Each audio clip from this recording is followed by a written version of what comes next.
Hey yo, what's good everyone? Welcome to my channel. This is Mauro and today we're gonna check out the American Revolution on Oversimplified.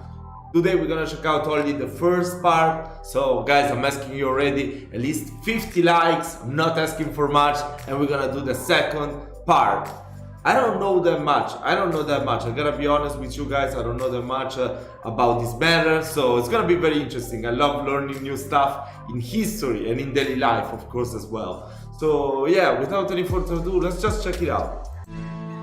Holy smokes! Christopher Columbus, that is no way to address the King and Queen of Spain. What is wrong with you? Okay, so you know how we're looking for a new trade route to India, right? Right. And the earth is round, right? Right. So Wow, that's crazy. So it starts from way back. I thought it was gonna start from the Civil War. I'm thinking we can just sail the other way around the planet, right? Yeah. So I set sail, right? And I reach India, right? Right. Wrong. I did not reach India. I did not.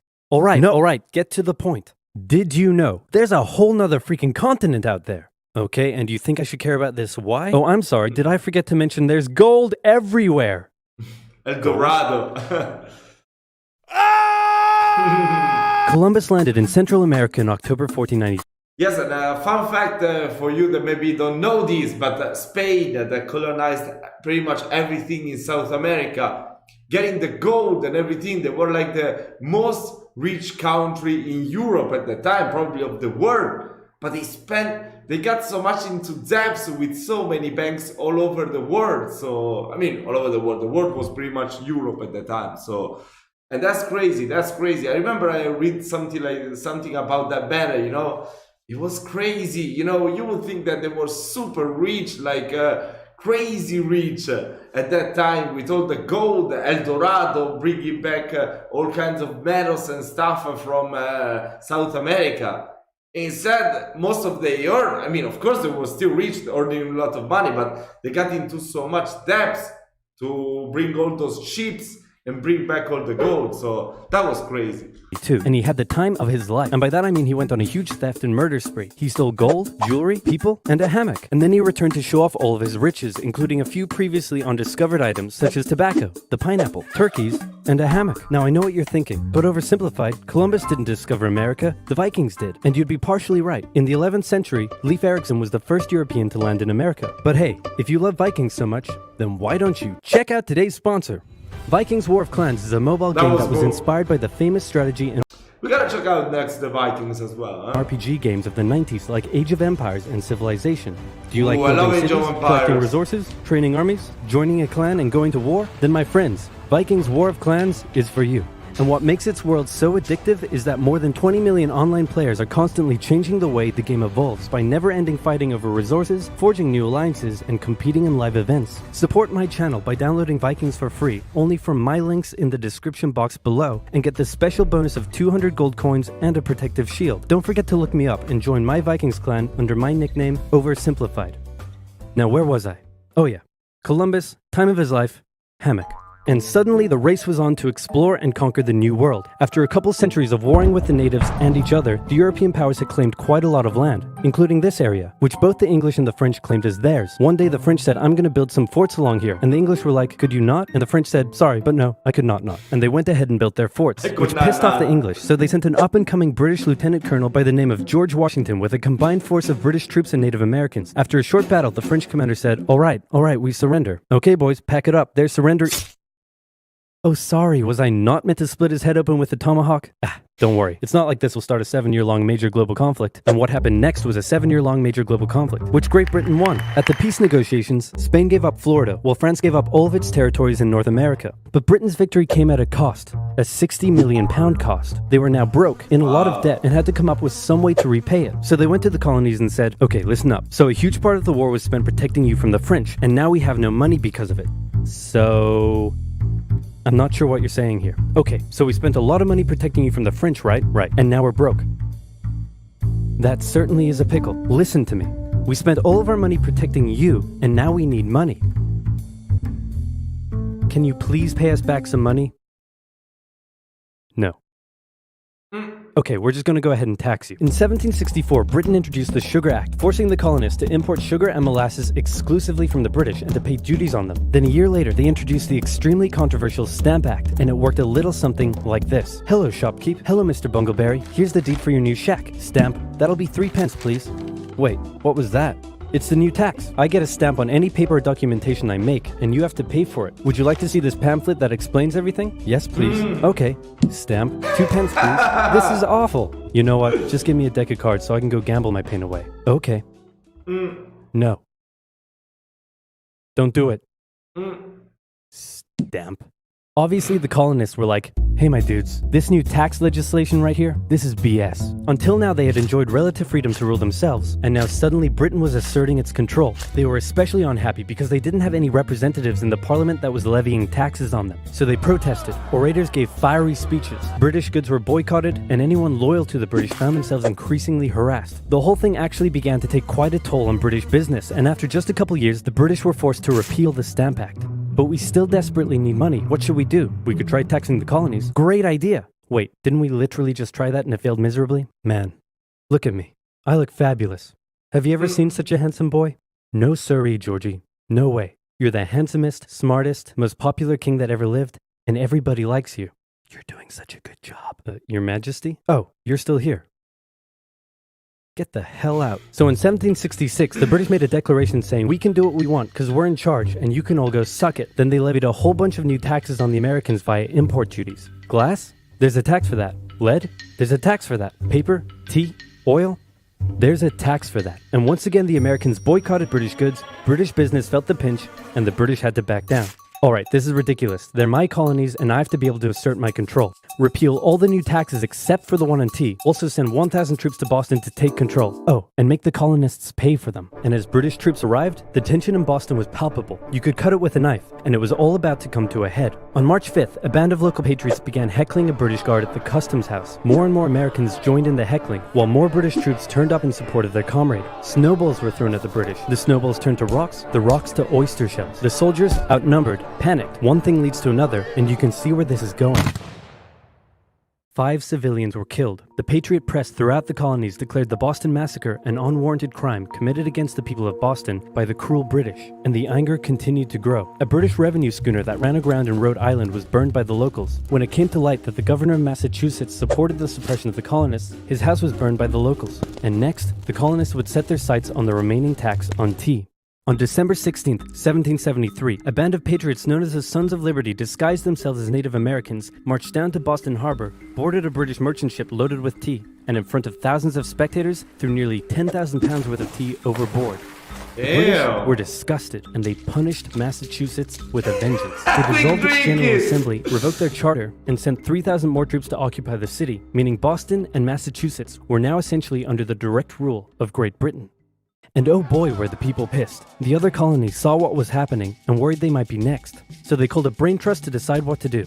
56 delegates from 12 colonies gathered and met in Philadelphia at the First Continental Congress, and the roll call read like a who's who of America's finest thinkers. I'm talking lawyers extraordinaire Johnny A and Johnny J, experienced military commander George Washington, businessman and future alcoholic beverage Samuel Adams, fiery orator Patty H., guy who married a rich lady, Big J. Dickinson, and while they weren't present at the first Congress, soon names like James Madison, Benjamin Franklin, Thomas Jefferson, and much later Alexander Hamilton would all serve time in the Continental Congress. The question now, though, was what to do about the British. After much bitter debate and disagreement, they eventually agreed on an amazing solution. They would simply ask the British to stop.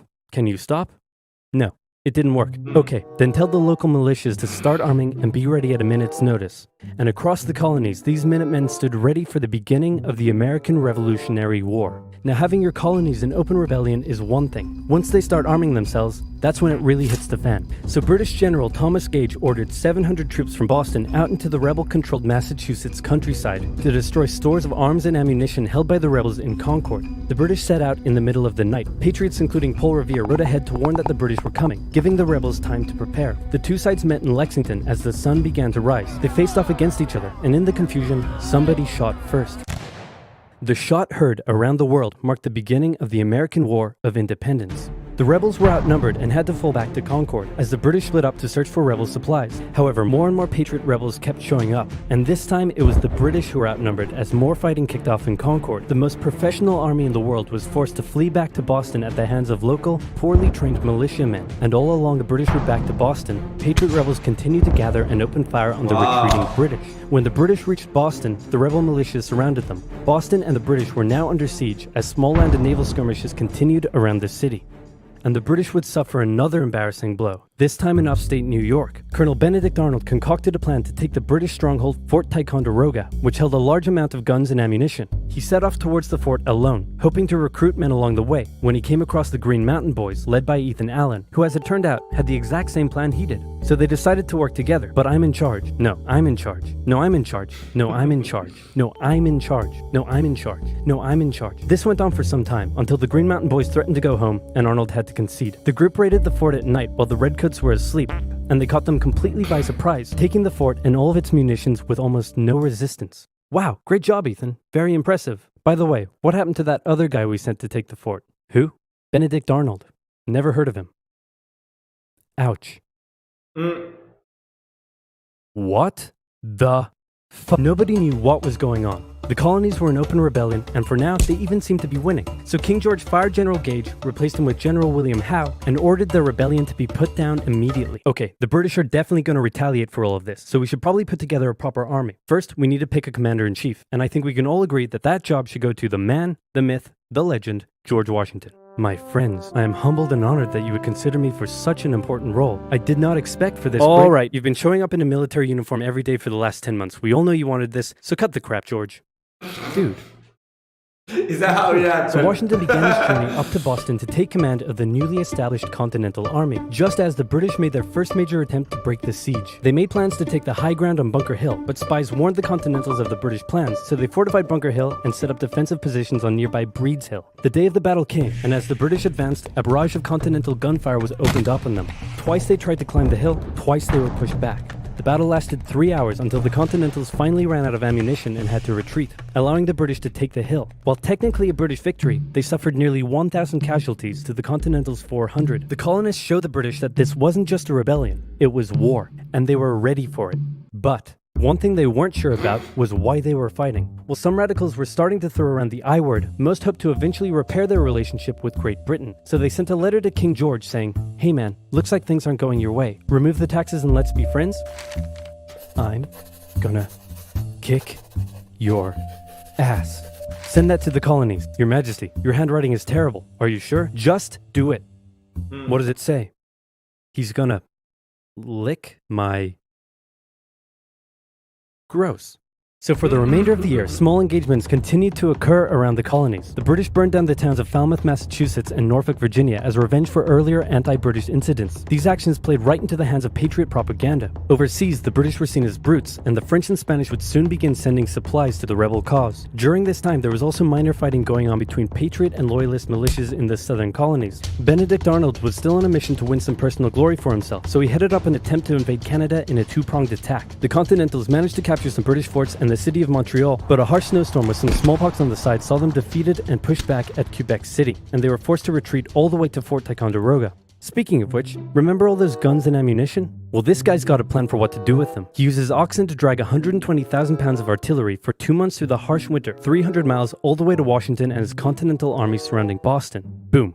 Washington's got himself some big guns, which is fortunate because up until now his army had been suffering through the cold winter, not knowing when the siege would end. Now, they could make a move. Washington wanted to launch a full assault on the city, but his junior officers felt the British were too fortified, and to his credit, Washington was great at hearing and taking on board the ideas of others. Instead, the Continentals worked through the night setting the guns up on Dorchester Heights, overlooking the city, and when dawn broke and the British saw the guns, they knew they were toast. Their positions were completely exposed. It was checkmate. They had no choice but to abandon the city. 120 ships carried 9,000 redcoats and 2,000 loyalists away to an unknown fate, and Washington had his first victory of the war. Washington then moved his army to New York, knowing that when the British returned, they would probably land there. In the meantime, a friendly-looking old man by the name of Thomas Paine had written and published a pamphlet called Common Sense, in which he advocated for total independence from Great Britain. It spread spread across the colonies like wildfire, and to this day remains the best-selling title in America. It was read aloud in taverns and meeting halls, and brought the idea of independence into the mainstream. Congress began to seriously consider the idea. Which one was the best-selling